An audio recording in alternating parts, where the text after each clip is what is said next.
All right, good morning, family. How you doing? Welcome to Coffee and Craps here with John from Pro Craps on Casino Gaming TV. Let's get it done today, huh? I have a nice little chat plan for us here about variance to continue on yesterday's discussion. But before that, I want to jump in and, like I do, I want to do a quick review of the daily paycheck. I think the paycheck. I love starting my day out this way.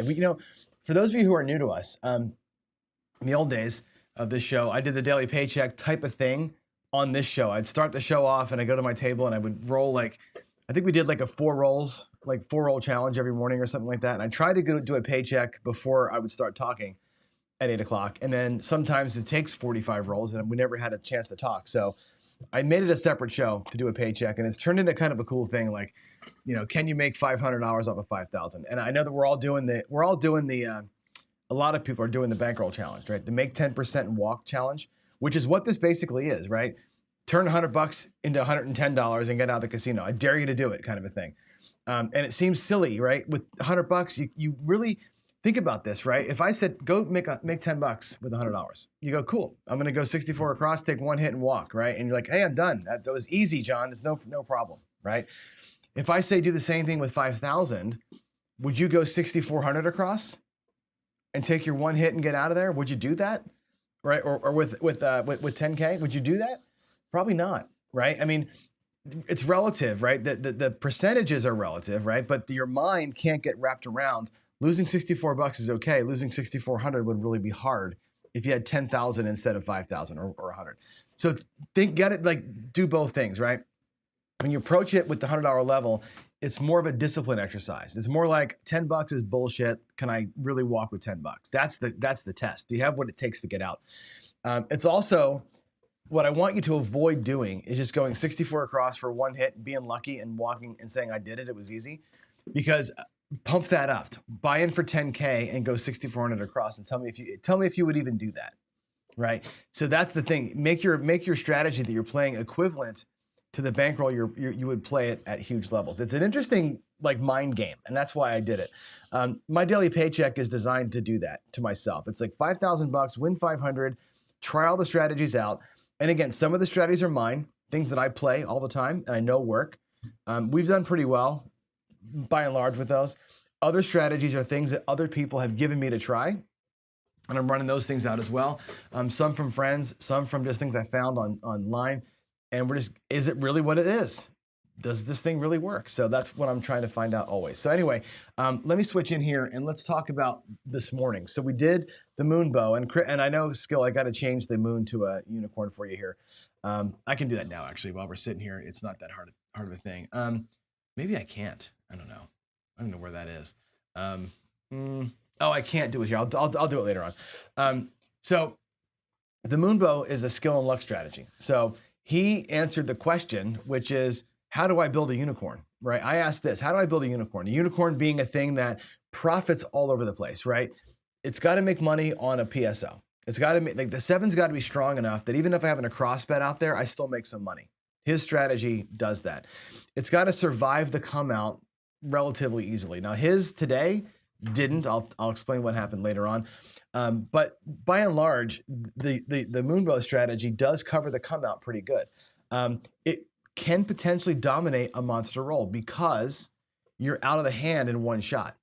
Once the point is set, you need one roll and you're out of the hand. You're playing for free. So if a monster develops from that point forward, you can dominate it because you aren't fighting from behind. You're in it from roll one, essentially. You do collect consistently every roll, unless you hammer your point, buckshot the point rather, or you hit yourself on the come out, is collecting money. Every roll is a collect, which is great. And of course it scales. I played it at this really ridiculous level this morning, $600 lays and whatever. You can play it at bubble craps.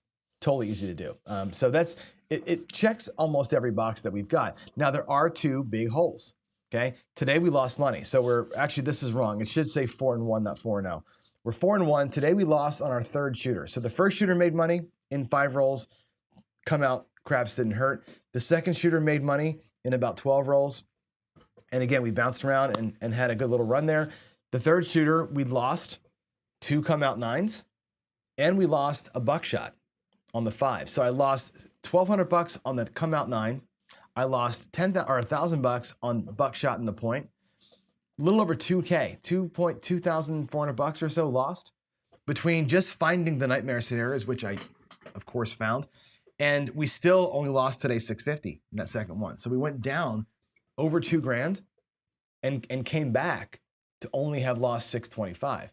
I have no doubt that if I'd kept playing, we'd have been fine, right?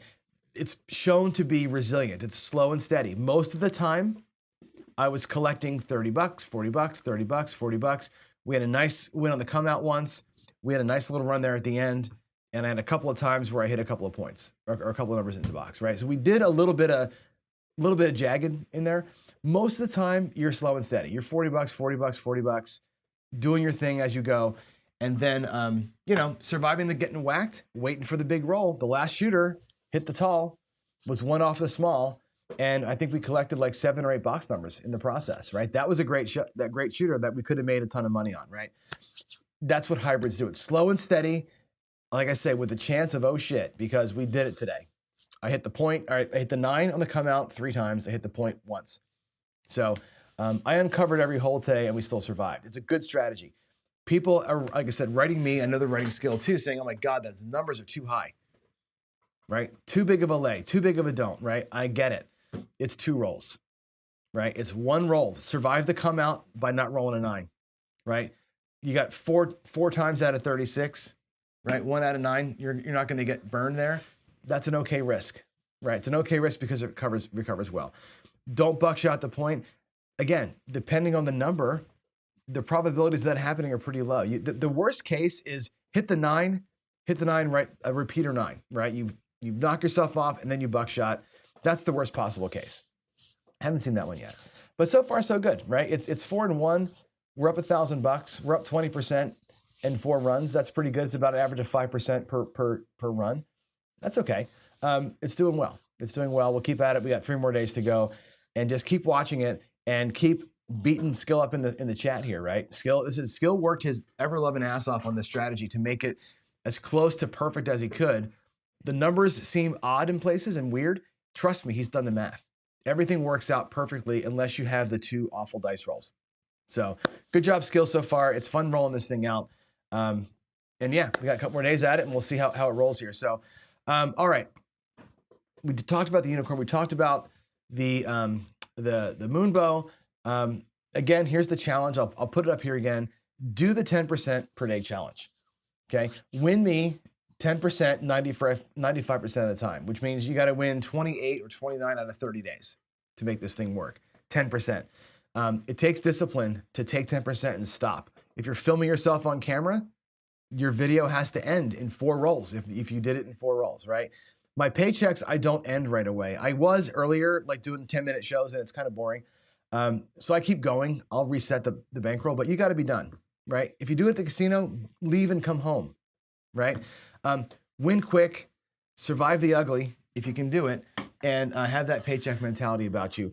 And again, if you're going to play this with $100 on your home table, I recommend you don't go 64 across and to take 1 hit and come down. Because I want you to think about practicing. This is practice for a real quote unquote paycheck. Would you take $1,000 in and go 640 across? You wouldn't do that. Nobody here would do that, right? So don't take 100 and go 64 across because it's only $64. Don't look at it that way. Look at it as that's over half of my bankroll in 1 roll. Think about the percentage that you have at risk there. So play this thing as straight up as you can, as honestly as you can with the way you'd actually play it at the casino. That's my ask in the challenge, and that's it. I don't have a lot to say here for the come out roll. Again, I haven't changed the slide in a couple of days because I've been lazy. So it's all a big repeat here. So I'll burn it quickly. We had the Craps Chat. It was great. Craps Chat episode 2 is coming up in 2 weeks. Next Sunday, this coming Sunday, will be a Fireside Craps, hopefully live, if I can pull it off. So I'll do Fireside Craps between the Craps Chats. And there'll be like 1 guest, not really interview, but 1 guest conversation type of thing.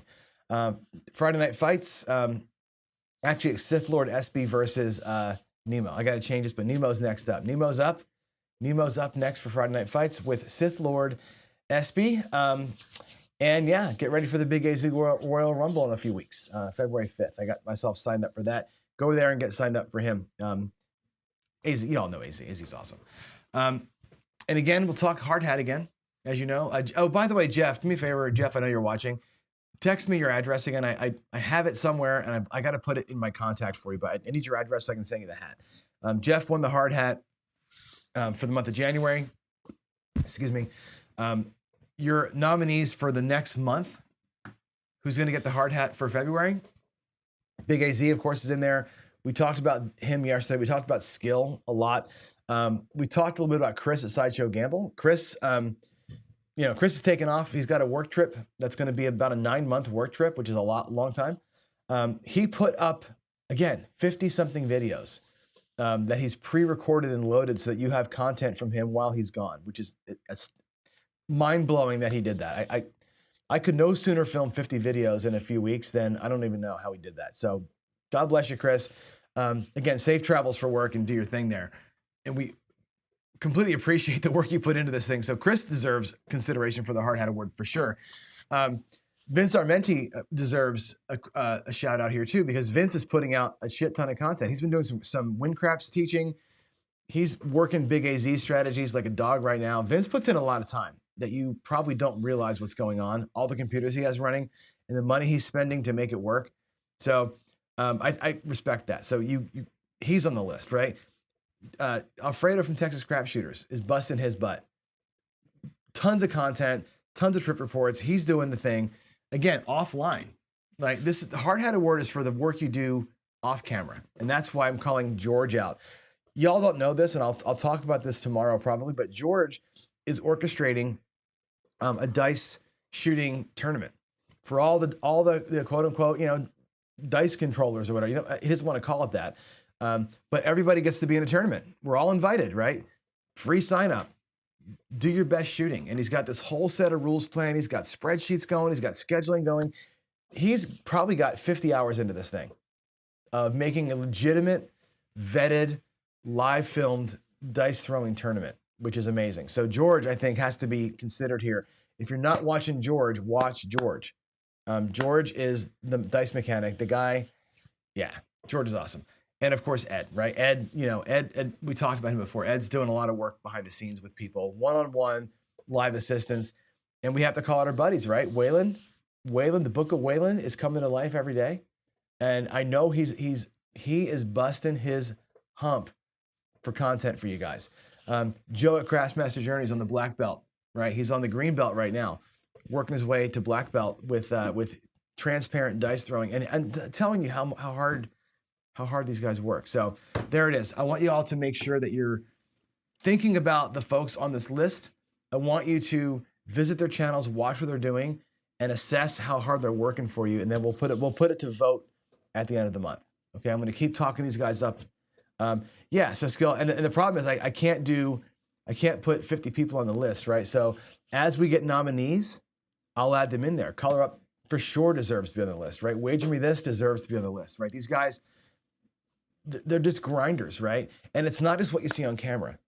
Like I said, you got to think about what they're doing off camera to prepare and prep, and it's unreal. Let me do a quick little PC. I saw some things come through here. I want to make sure I don't miss questions that are coming in here before I go to the table. Let's see. Have I reset other? No, I haven't. I'm not handicapping it.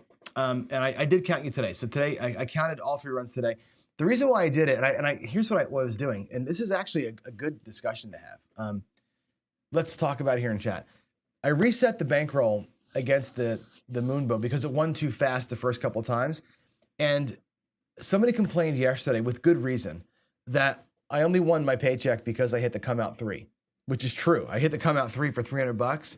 The very next roll, set a point, and then I won $200 on the first shot, and we're at paycheck in like 4 rolls. And it's like, okay, that's not really the strategy. And it worked out perfectly, but you design the strategy skill to kind of do the survival thing, right? So I wanted to show it in all of its glory. I wanted to show every chance, everything that it has, it should show. I was going back and I was re-entering the rolls for all the other paycheck shows, okay? Which is, believe me, talk about working offline. It's taken me, I've gotten 5 hours of typing rolls, watching my videos and typing in the rolls, which sucks. And I remember now, there was a few rolls way back where I made the paycheck in like 11 rolls and turned the camera off. I'm like, hey, we made paycheck. Bye. I'll see you all in an hour. And that was the end of the show.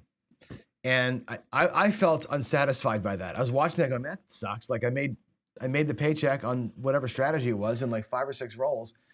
It was a 10-minute video, and I turned the camera off, and I know I went and watched the news and had coffee.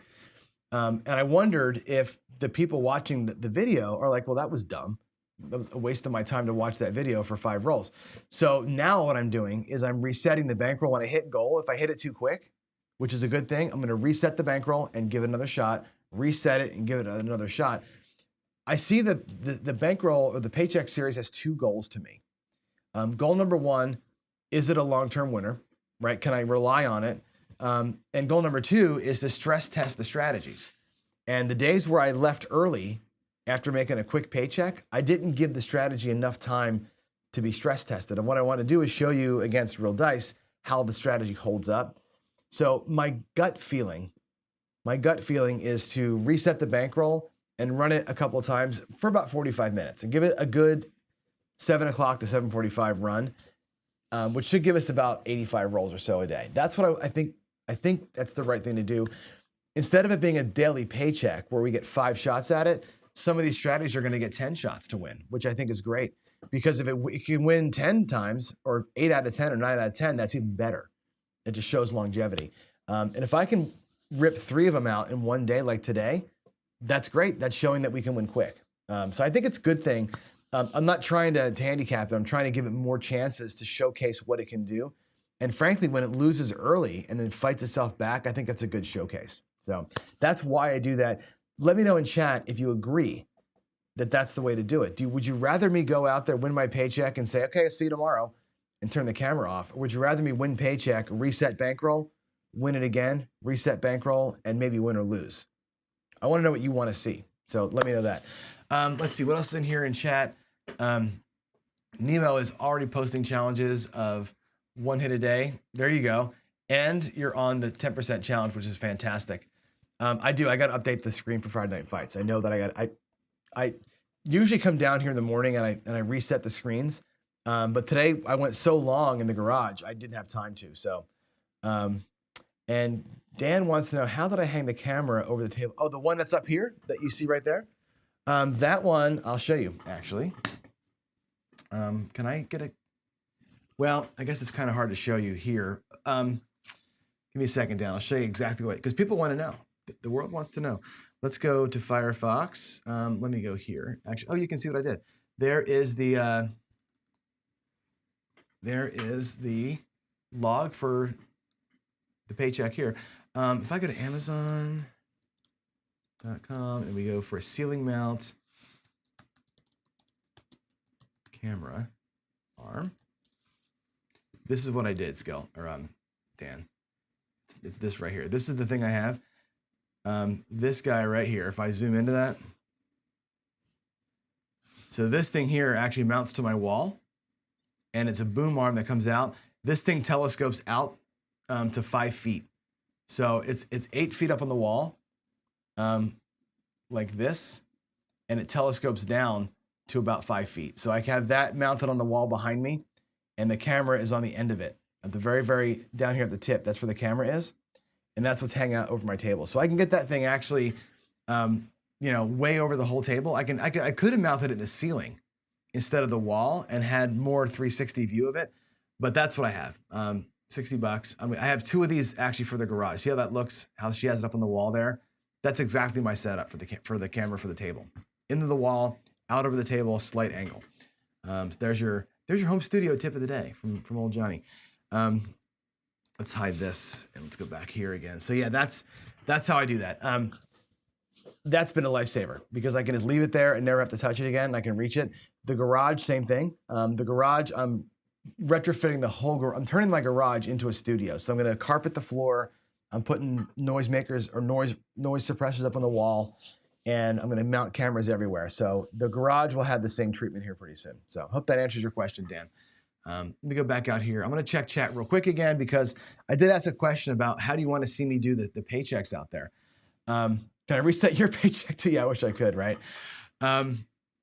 But let me know what you want to do with regards to the resets. So skill, it sounds like you don't want me to reset, but hopefully that's the what I explained as to why makes sense to you, right? I want to give it more chances to succeed and more chances to fight back. I think watching strategies win is cool, but it's not realistic. And I want you to see the strategies lose and how they fight back. To me, the strategies that I like to play are ones that fight back really good. I think that's an important thing. Watch them fight back is where you see if it's worth its mettle. So far, the Moonbow has been fighting back every day. I mean, I lost the come out a couple times. It's fought back good. So I think that's a good, to me, it's a good test of it. So, so AZ says, I want to see me win the paycheck and then I can make tweaks afterwards. Sure, that might be like win the paycheck and then fart around with it. That's not a bad idea too. Like I said, I'm kind of like wanting more cracks at it, but here we go. Let's see. Dice Doctor Dan, make sure my garage suit is portable. It will be. Everything I do on the walls and the floor, all can be moved out. All right, let's go to the table. Let's go. I want to talk variance. And actually, before we talk variance at the table, let's remind you what variance is, because again, I realize that you may not be here for the first time. So this is such an important topic, and I think this is where money is lost, gained, or left on the table in craps all the time. So we're gonna repeat a couple of exercises from yesterday, and I'm gonna bet on one of them so you can see it. Okay. So first of all, let's remind ourselves what the expectations are. So the game of craps is a long-term math game. Over time, this is what you expect to see. The 7 will show up about every 6 rolls, and the average person will roll about 8.5 rolls before they 7 out. 7 out and be done. Now, those are averages over time. You know, we've all seen the dice go around the table. Everybody gets the dice, sets a point, 7's out. Set a point, 7 out. There's so many 2 or 3 rollers, right? But the longer rollers average those out. So these are averages. Over time, thousands, millions of rolls, this is what the averages will always come to, right? In the moment, they may be different, but the average is that. 7 shows every 6 rolls. The average roll is about 8.5. Looking at just the don't pass, you're about a 50-50 winner most of the time. After a point wins, you're a 60% favorite to win. You should win 60% of the points when you're on the don't pass. And there's your number, 66% for a 4 or 10, about 60% for a 5 or 9, and about 55% for a 6 or 8. That's what we expect to see on the average. Now, yesterday, I rolled out a quick 10 points to see how the don't pass did, and it didn't do this, right? We were in a little bit of a difference from what you expect over millions of rolls, which is what variance is, right? When you go past the expectations. I also rolled out 36 dice, and we ended up here, right? This is where you should be. 1, 2, or 12. 2 3s or 11s. 3 4s or 10s. 4 5s or 9s. 6 6s or 8s. That's what you should see in 36 rolls. I rolled 36 yesterday. We didn't see that, right? We had, I think, 4 or 5 numbers, had an extra 1 or 2 on it. There was an extra 7 or 2. You almost never see the perfect distribution. Almost never do you see this, right? So what do? Right? The reality is this: you don't play at the table at one time for 10,000 rolls. You play at the table for 36 to 100 rolls. Most of us, right? In the short term, we experience variance. In the short term, you see things that are different from the 36 perfect combinations. In the short term, you don't see the don't pass win exactly 50% of the time. In the short term, you don't see the 6 only hit 5 times. Sometimes you'll see the 6 hit 7 times, right? Over the long trial, the law of big numbers takes over, and you see actual averages play themselves out. The casinos are built on the law of big numbers. The casinos are built over billions of rolls. You are built or torn down in hundreds of rolls. You live in what's called a variant, okay? So a variant is exactly when the short term, the reality, does not meet the expectation. And that happens all the time. Let's go back to our table again. I want to do some exercises with you, and that looks like crap. My camera, let's put the light on here. My camera settings are a little bit goofy here. So let me go ahead and make one quick change if you don't mind here. I'm going to go to camera B, and I want to get the brightness up a little bit bigger. There we go. I want to be able to see and we get this Saturation there. There we go. Make those greens pop. Y'all see the unicorn out there? I probably should turn the unicorn sideways so we can see it. There it goes. There's the unicorn. Probably better to put the unicorn here so we can see it. All right, there it is. All right, anyway, here's what I did yesterday, and I'm going to repeat one of these things, okay? Down here was the rolls that I did. You see these green and red chips? This was me rolling points for the don't pass, okay? Now, this exercise can be for anything, and I want you to expand your mind for a minute, okay? And pretend that I did this. This is don't pass. Don't pass loses, win, win, win, win, win, lose, lose, win, win. So we have a total of 1, 2, 3, 4, 5, 6, 7 wins out of 10. We should have seen about 5 wins out of 10. So we're already over expectations, right? This was a 10 rolls that varied from the expected outcomes. Yeah? 2 of these, I almost remember which 2 they were. I want to say it was this one and that one were come out losers and come out winners, okay? You should see of your don't pass losses, more than 2. 20% of your come out losses should be, or 20% of your don't pass losses should be come out losses. We only had 1. So that's actually wrong. This should have been 2, not 1. Down here, that's about right, 1 out of 10. So let's put our brains in this mode. This could be anything. This could have been a bet on the 6. I'll put a $30 6 out there just to see it. $30 on the 6. Imagine shooter sets a point. You put a bet on the 6 and they 7 out. Cool, that sucks. It goes away. Shooter sets a point. You put a bet on the 6 and they hit 5 6s before the next 7 out. There's the loss. 5 6s before the next 7. You would have collected 5 times. They set a point. You go back to the 6. You lose it. Sucks. They set a point. You go back to the 6 and you win 2 in a row. So imagine this sequence of wins and losses. I did it for the don't pass. You could have this same sequence on any number. Okay, they set a point and you win 5 in a row. 5 5s before a 7. Maybe not 5 back to back to back, but 5 5s before they 7 out. This happens all the time. Okay, so we're going to talk about these bets up here, or those outcomes, that exact sequence of outcomes with regards to multiple bets in a minute. We also rolled yesterday 36. Here are 36 Pro Crap Slammers, and I'm going to start today with the same exercise just to show you again that we're probably not going to land on the perfect set of 36 outcomes. Okay, so let's take these 36 lammers here.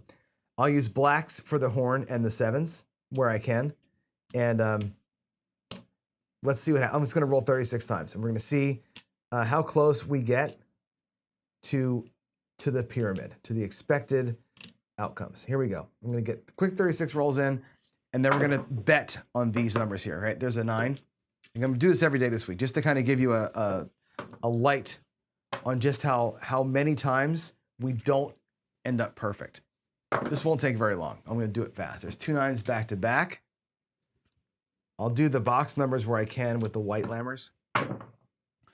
Here's a 4. We're looking to see, and at some point here, one of these numbers is going to do something that it's not supposed to do, and that's when you're going to know that we're in a variant. Right now, everything is fine. Okay, there's a 1, 2, 3. Where's the 3? Right there. There's the second 4. Again, you're only supposed to see 3 4s. There's a 6. Will this be the time we actually get perfect probability? Look at that, back to back. Back to back 6s. There's an 8. Yesterday the 8 was the one, right? The 8 was the one that never came. Till the very, very, very end, it kind of caught itself up. There's a 3. There's our first one. So that's the first one that's actually completed, right? We're supposed to see 2 3s. There's a 5. This is looking pretty good. We might actually get perfection today. 2 5s. That's like the 3rd time that I've had a number roll exactly back to back. That's interesting, right? 7. First 1. First 7 came A lot of rolls in. I'm going to put the 7s down here on the don't pass. There's a 6, a 5, and a 1, a second 6, or a third 6, actually. Wow.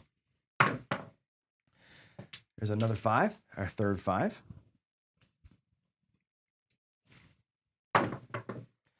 There's another 6, a 5, 1. So far, everything is working kind of perfectly. Right, there's our fourth 6. Second 7. When will the 7s catch up? 6 and a 3, there's a 9, there's our third 9. Our first 10 up there. Our second 10, look at that, another, that's like, they're like, look at that, that's fantastic. All right, 2 10s, 2 4s, 3 5s, 3 9s, 4 6s. The 8 is lagging behind a little bit, and all the horn numbers are as well.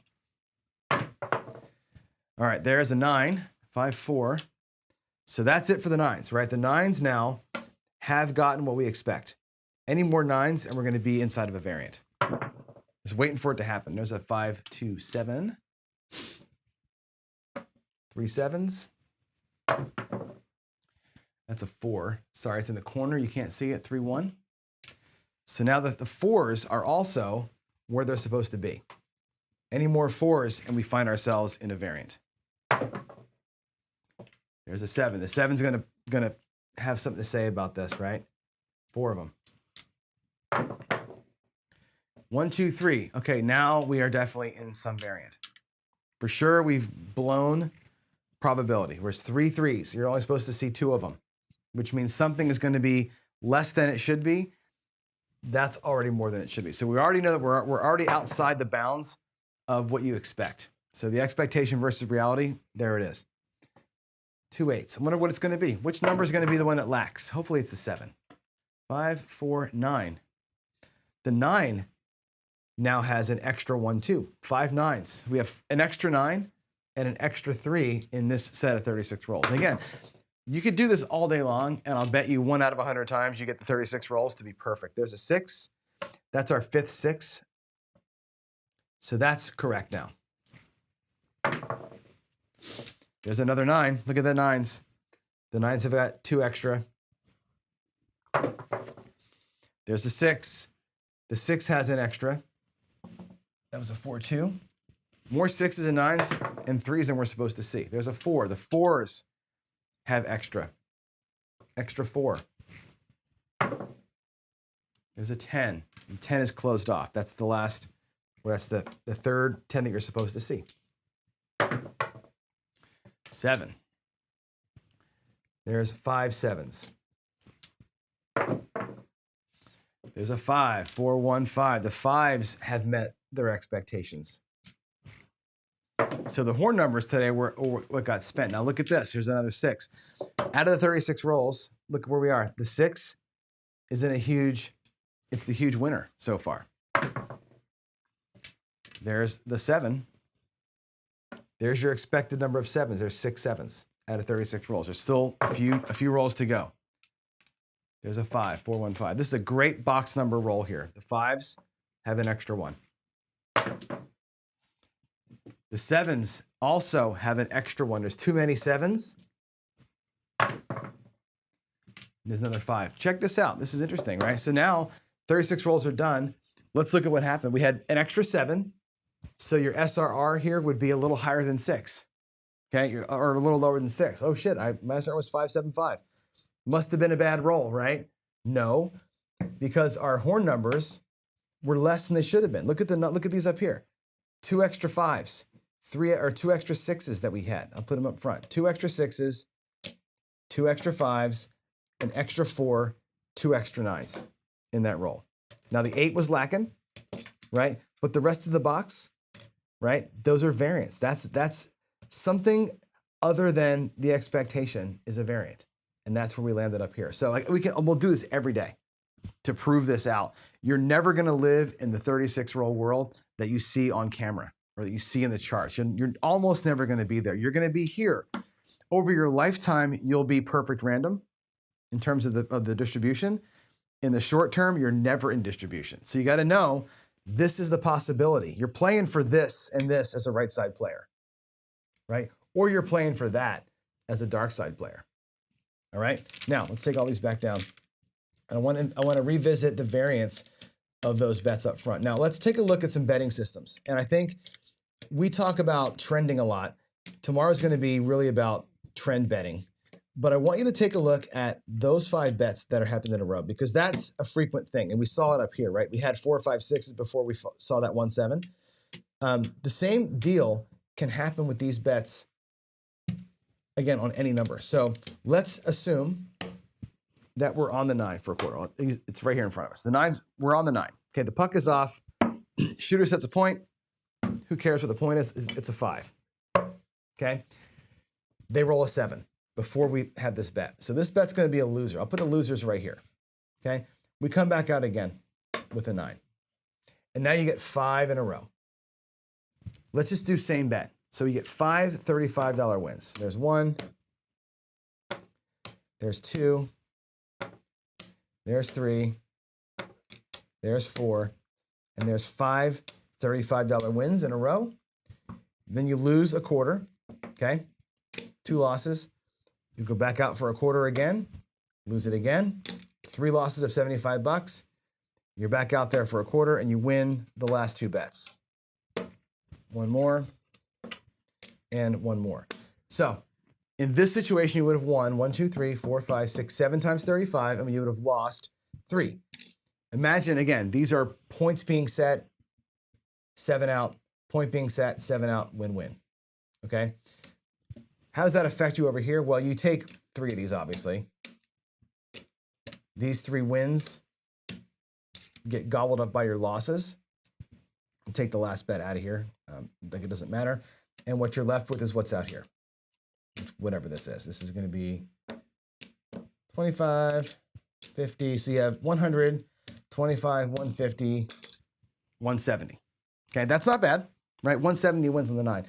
How does that look different in the same sequence, right? The same sequence of wins and losses if you pressed a little differently. We've had this conversation before about catching a long roll, pressing algorithms and that kind of thing. Look at this exact sequence and let's see what would have happened to us, okay? Let's go ahead and pull 25 bucks from our rack and put it up there on the 9. And we lose at 25 bucks.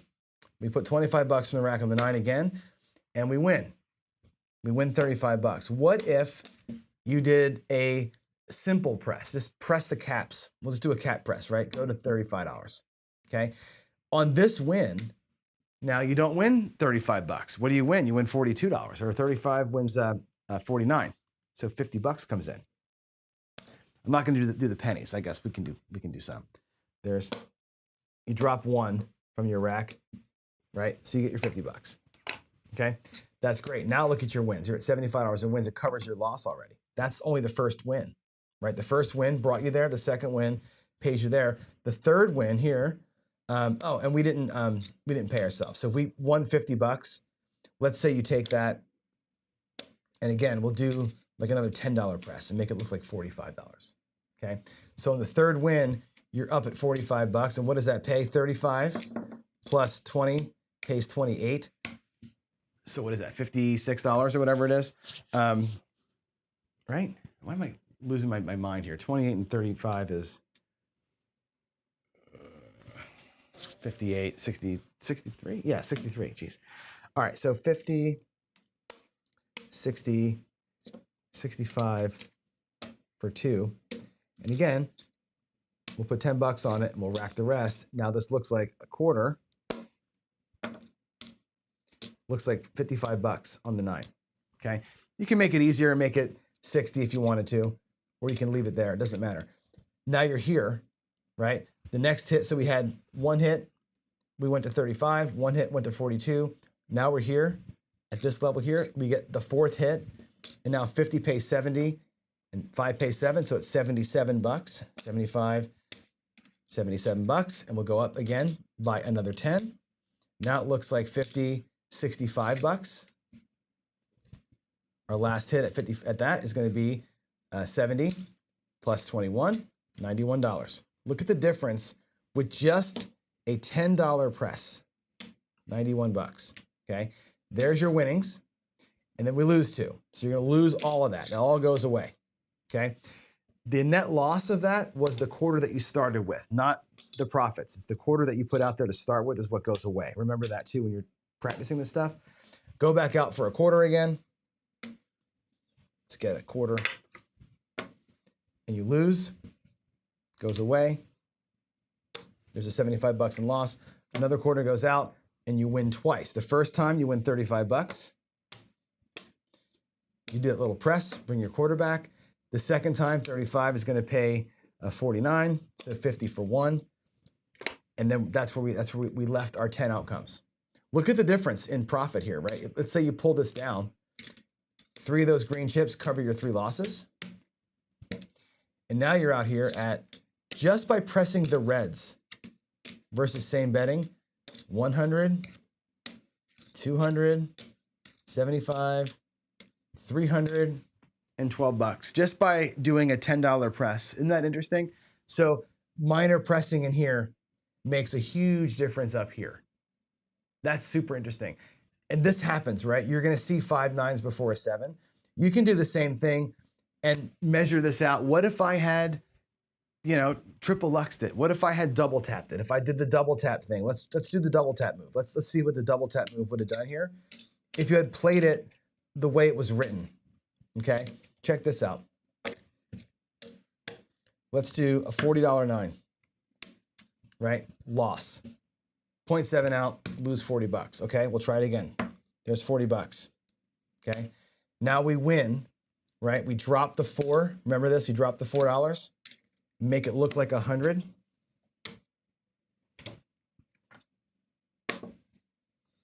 That's here. That's the first win. The second win at 100, it pays 140, right? 125, 140. You take the 2 blacks. You go back out at 40, and now you're here. The third win, right? You're gonna drop the 4 bucks and make it look like 100. Here, you're double up, right? That's your 140, 125, 140, which you bring back. The 2 blacks, put the $40 back. You're right here. That win happens. You make it look like 100, and then they 7 out. So that goes away. Your net loss on that one, again, is 40 bucks because you started that second series with 40 bucks. That has to go here as something you're accounting for, okay? Then you go back out again. They 0.7 out. Let's put our 40 bucks out there. They 7 out. It goes over here, right? You go out for 40 bucks. They hit it. It goes to 100, and it dies. Right, we hit. That's the win to go to 100. That's the win again to go to 140, and that we bring it all down. Over here, you've got 75, 120 bucks. We'll take 125 out of our winnings, nickel change, and this time we're at 220. So that system, where you full press, collect, full press, collect, full press, lose, lose, full press, collect, nets you even more money. So the double tap, the G Money double tap thing does better than just a collecting, collecting, but you're not collecting every time, right?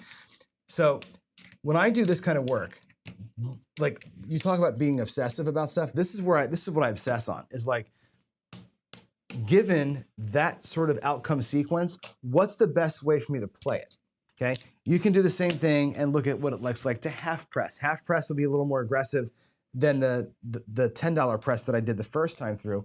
But the same idea holds true. When you're working your pressing up here, single unit pressing versus the $10 pressing versus a half press versus a power press versus a double tap. This series of outcomes happens, right? 0.7 out, 5 collects, 7 out, a couple of collects. Okay, that's up here. On the don't pass, let's look at the don't pass player. Okay, let's take some money. Here's $100 in the rack. We'll just take 100 bucks in his rack. He puts up 10 bucks on the don't and loses it. They set a point and he loses the 10 bucks. We'll put that over here in the loss pile. He goes out for $10 again, right? And we win it. That's great. We're going to put that in the good pile. They win again. It goes in the good pile.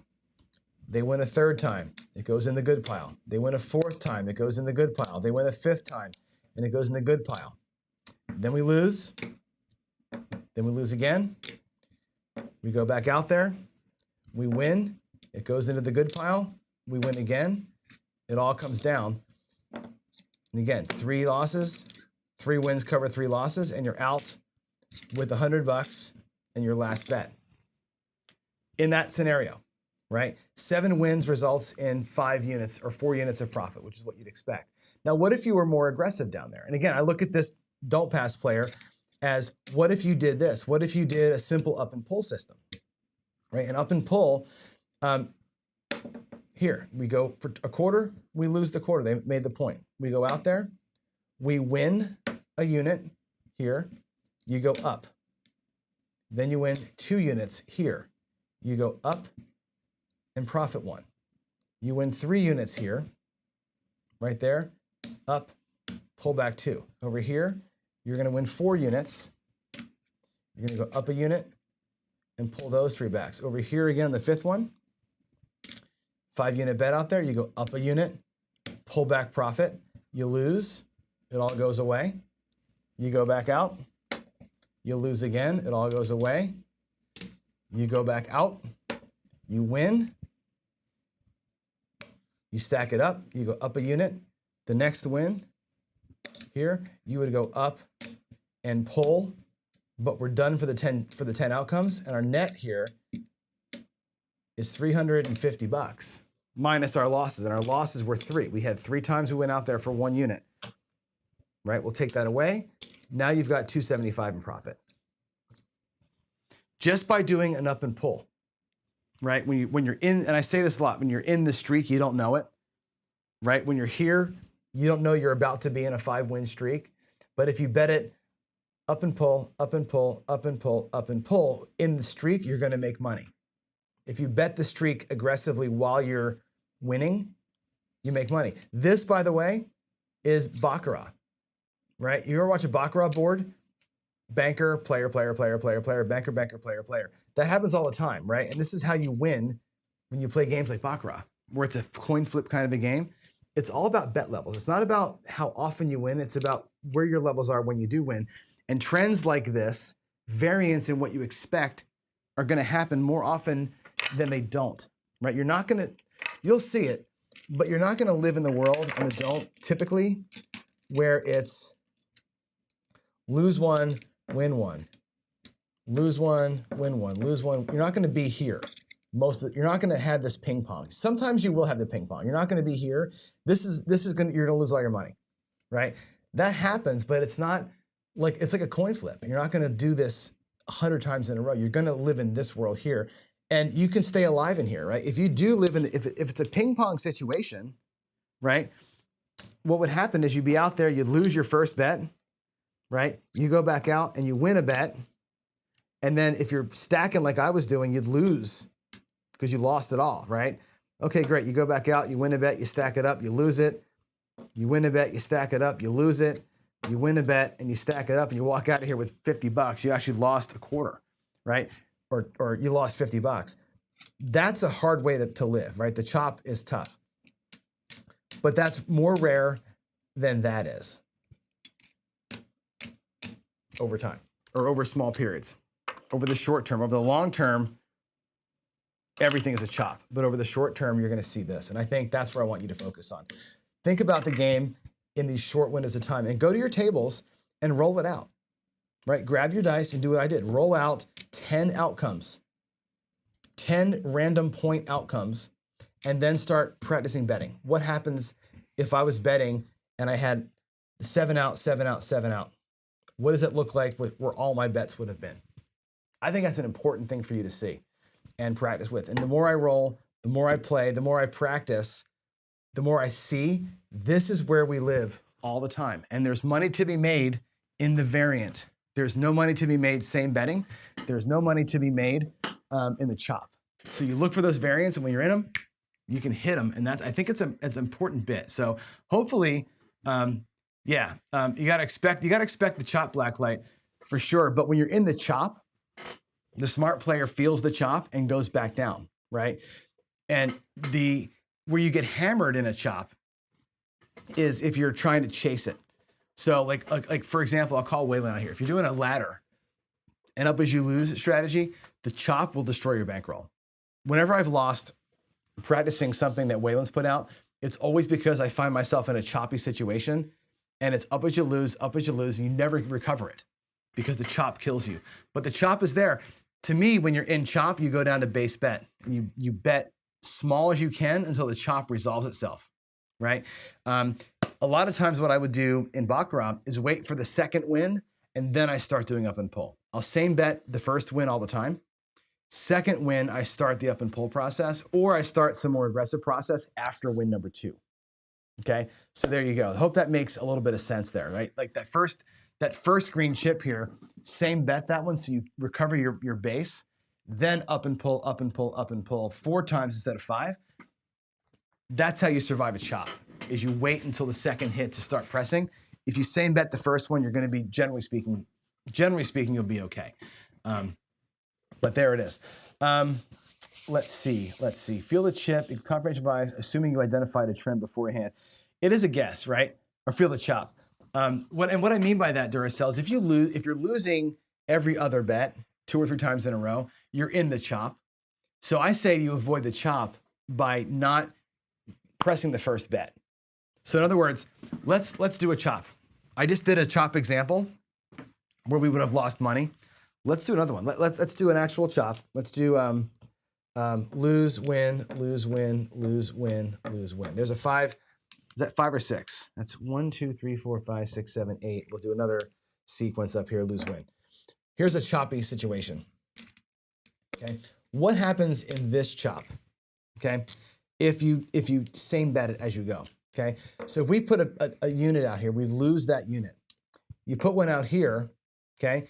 If you're looking to same bet the first win, so you same bet the first win, you pull that back to your rack, and effectively speaking, this recovers the last loss, and your bet is still out there, and then you lose the bet. So it slides over, right? You're coming back out of your rack again, same situation, right? You win one, you bring it back to your rack, it covers the previous loss, and you're gonna be there. At the end of it, you come out basically even. If you're same betting in a chop, you're even. That's why even in here, I would bet, lose it, same bet, collect, covers my loss.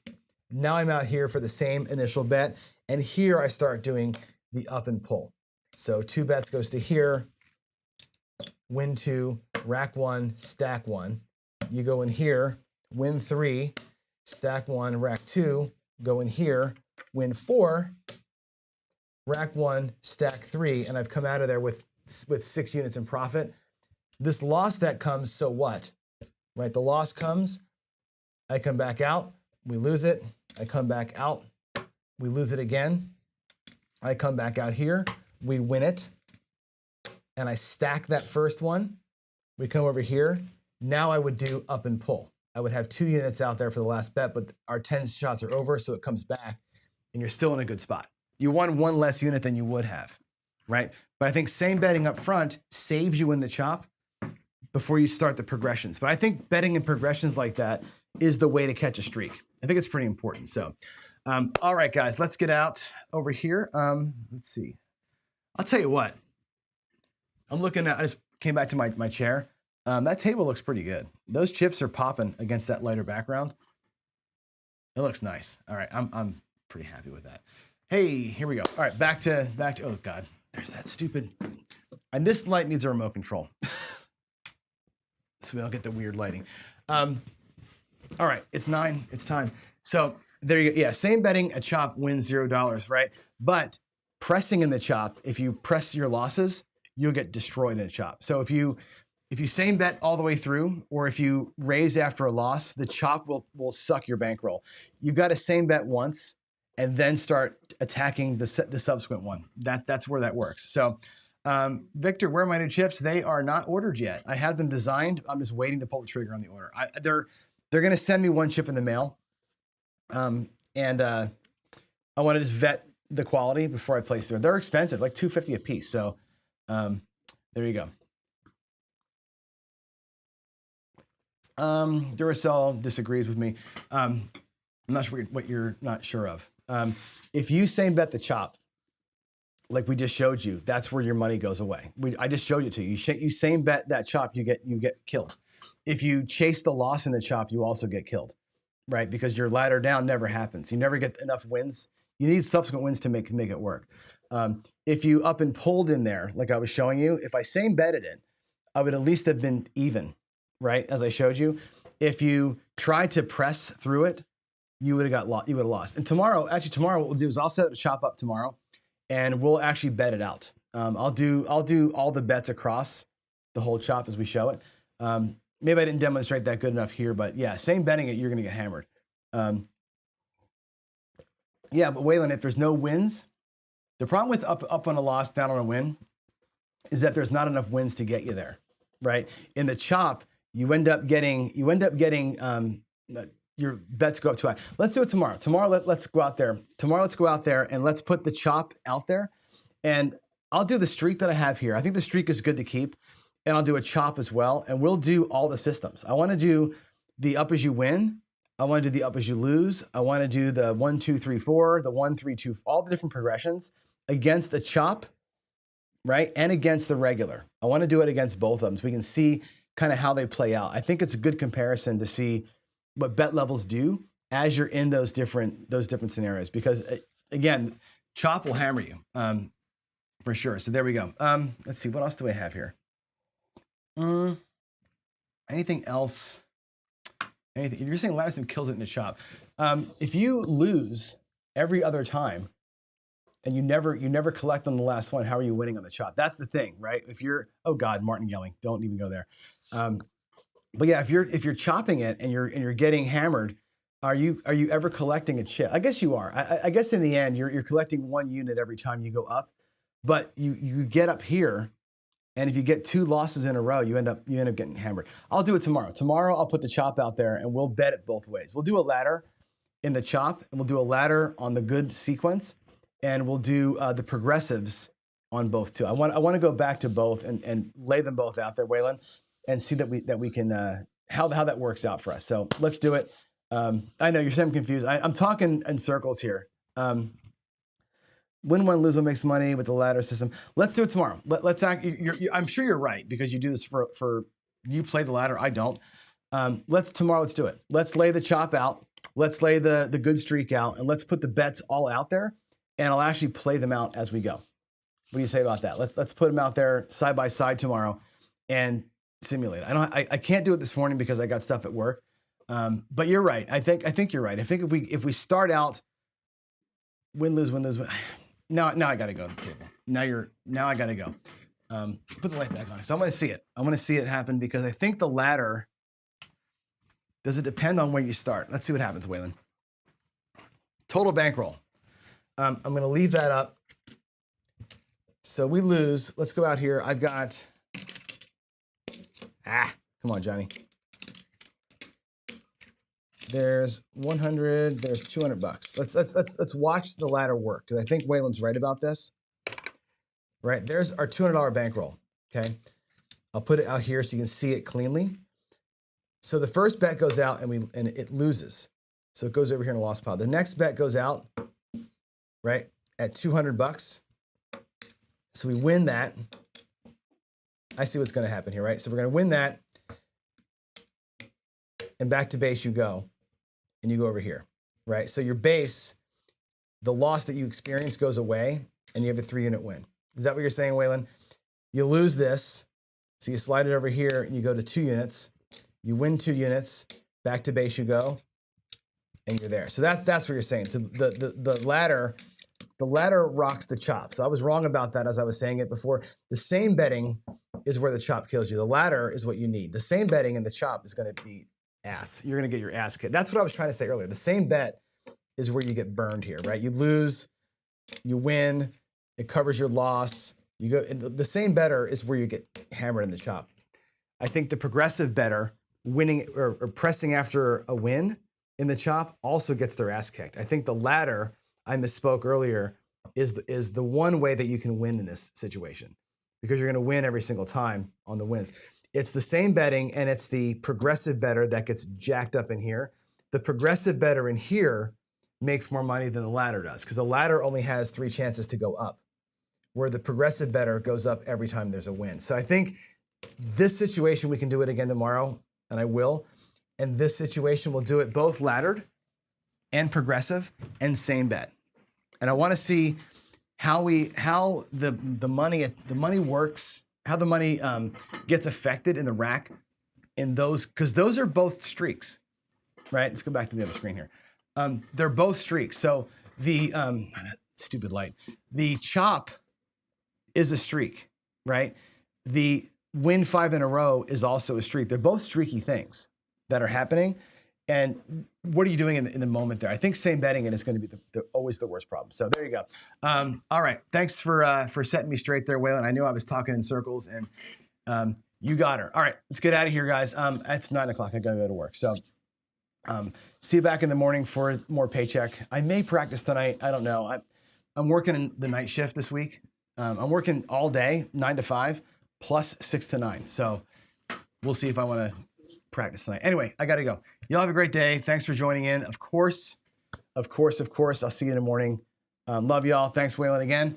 And that's it. Y'all have a great day. Bye.